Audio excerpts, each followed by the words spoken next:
இத்தனை வருஷம் அனுபவத்துல இப்படி நடந்ததே இல்ல. ஓ, நான் என்ன பண்ணுவேன் இப்ப? நம்ம ப்ராமிஸ் பண்ணபடி அத்தனை வீடுகளை கட்டி முடிக்கவே ரொம்ப பெரிய அமௌண்ட் ஆகுமேமா. இதுல நமக்கு ஏற்பட்ட நஷ்டத்தை வேற எப்படிமா சரி பண்ண போறேன்?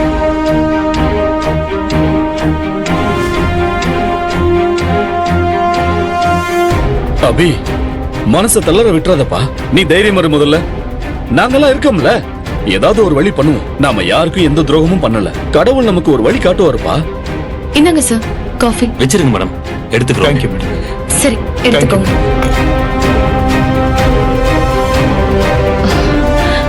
ஒரே ஒரு வழிதான் இருக்கு.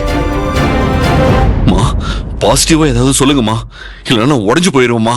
இப்போதைக்கு நமக்கு சப்போர்ட் பண்ண வேற ஏதாவது ஒரு பெரிய பினான்சியரோ இல்ல ஒரு வசதியான பிசினஸ் பார்ட்னர் கிடைச்சா நல்லா இருக்கும். அப்பதான் நம்ம தப்பிக்க முடியும். இவ்வளவு ரிஸ்க் எடுத்து யாருமா நமக்கு உதவி பண்ண வருவாங்க இப்போ? எனக்கும் அத பத்தி தெரியலப்பா. பொறுமையா தேடுவோம், நம்பிக்கையா இருப்போம். ஏதாவது ஒரு வழி கிடைக்கும்.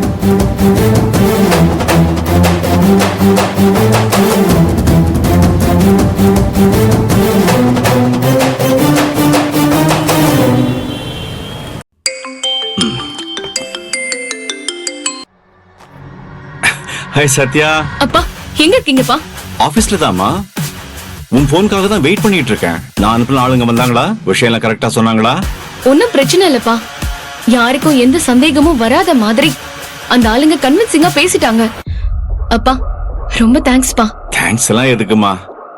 ஆனா என்ன இருந்தாலும் மனசுதான் கொஞ்சம் உறுத்தலா இருக்கு. பாவம் அபி, அவன் பிசினஸ் நல்லா தான் போயிட்டு இருக்கு. குழந்தை வேற பிறக்க போகுது. அவனுக்கு இது நடந்திருக்கவே கூடாதுமா. இவ்வளவு பெரிய லாஸ் அபிமாப்ல எப்படி சரி பண்ண போறாரோ? அதெல்லாம் பார்த்தா வேலைக்கு ஆகாதுப்பா. அது மட்டும் இல்ல, அவர் என் அக்கா புருஷன். அவரை இப்படி நஷ்டப்படுத்திட்டு நான் சும்மா இருப்பேனா? இவ்வளவு யோசிச்சவ அதை யோசிச்சிருக்க மாட்டேனா? ஆமாமா, மாத்து மருந்தெல்லாம் தயாரா வச்சுக்கிட்டு தானே நம்ம டிராமாவே போடுவோம். என்னப்பா செய்யறது? நமக்கு சாதகமா சில காரியங்களை செய்ய இப்படிலாம் டிராமா பண்ண வேண்டியிருக்கு. ஆனா தேவி அக்கா வாழ்க்கையை நான் அப்படிலாம் விட மாட்டேன்பா.